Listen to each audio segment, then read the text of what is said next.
Hello అందరికీ, ఈసారి రాఖీ పౌర్ణమికి ఇలా సర్ప్రైజ్ ఇవ్వండి. ఇలా స్వీట్ చేసి చాలా అంటే చాలా టేస్టీగా ఉంటుంది. ఇలా నార్మల్ టైంలలో అయినా స్వీట్ తినాలి అనిపించినప్పుడు ఇలా చేసుకోండి.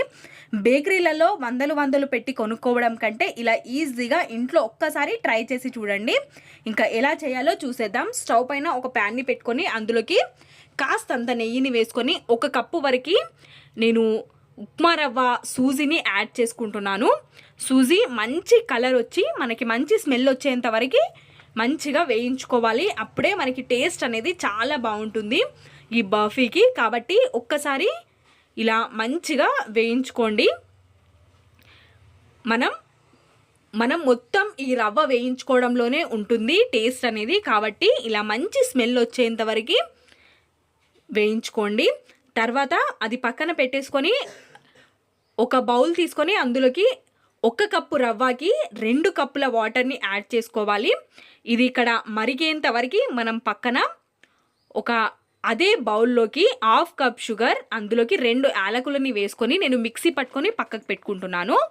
అలాగే ఇంకో కప్పులోకి 2 స్పూన్ల కస్టర్డ్ పౌడర్ని యాడ్ చేసుకొని, కస్టర్డ్ పౌడర్ నేను ఇక్కడ వెన్నెలా ఫ్లేవర్ తీసుకున్నాను, మీరు ఏదైనా తీసుకోవచ్చు. అందులోకి చల్లని వాటర్ని యాడ్ చేసుకొని లంప్స్ లేకుండా కలిపి ఇది కూడా పక్కకి పెట్టుకోండి.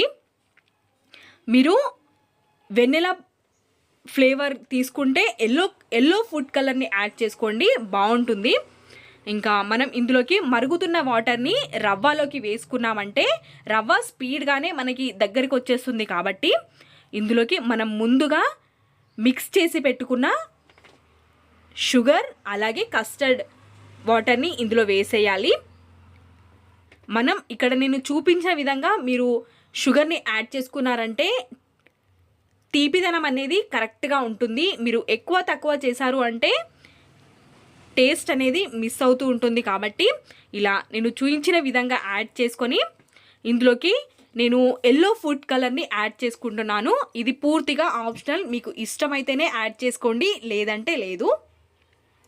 ఇలా మొత్తం మిక్స్ అయ్యేంత వరకు మిక్స్ చేసుకొని పక్కకి ఒక ప్లేట్కి నూనెని కానీ నెయ్యిని కానీ అప్లై చేసుకొని పక్కకు పెట్టుకోండి.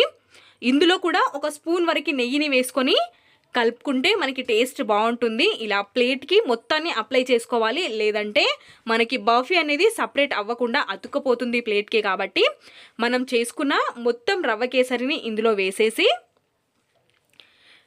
మొత్తం ఈక్వల్గా స్ప్రెడ్ చేసుకోవాలి. ఒక గ్లాస్తో కానీ ఒక బౌల్తో కానీ ఇలా మొత్తాన్ని స్ప్రెడ్ చేసుకోండి, మనకి ఈక్వల్గా వస్తుంది. కాబట్టి ఇంకా మీకు ఇష్టమైన డ్రై ఫ్రూట్స్ని మీరు ఇక్కడ యాడ్ చేసుకోవచ్చు. కొబ్బరి, జీడిపప్పు, బాదాం, ఇలా నేను పిస్తా, జీడిపప్పు, బాదాంని యాడ్ చేసుకున్నాను ఇక్కడ. ఇందులోకి మీకు ఇష్టమైతే కాస్తంత కుంకుమ పువ్వుని కూడా యాడ్ చేసుకోవచ్చు. నేను లాస్ట్లో కాస్తంత కుంకుమ పువ్వుని యాడ్ చేసుకొని ఇంకాస్త ఇలా ప్రెస్ చేసుకున్నాను, మొత్తం రవ్వ కేసరికి పట్టేలాగా.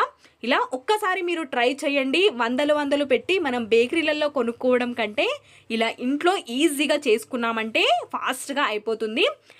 కంప్లీట్గా చల్లారిన తర్వాత ఇలా మనం చాకుతో ఇలా కట్ చేసుకున్నామంటే మీకు ఇష్టం వచ్చిన షేప్లలో కట్ చేసుకోవచ్చు. చాలా అంటే చాలా టేస్టీగా ఉంటుంది, ఈజీగా కూడా అయిపోతుంది కదా. ట్రై చేస్తారు కదా. అలాగే నా ఛానల్ని సబ్స్క్రైబ్ చేసుకోండి.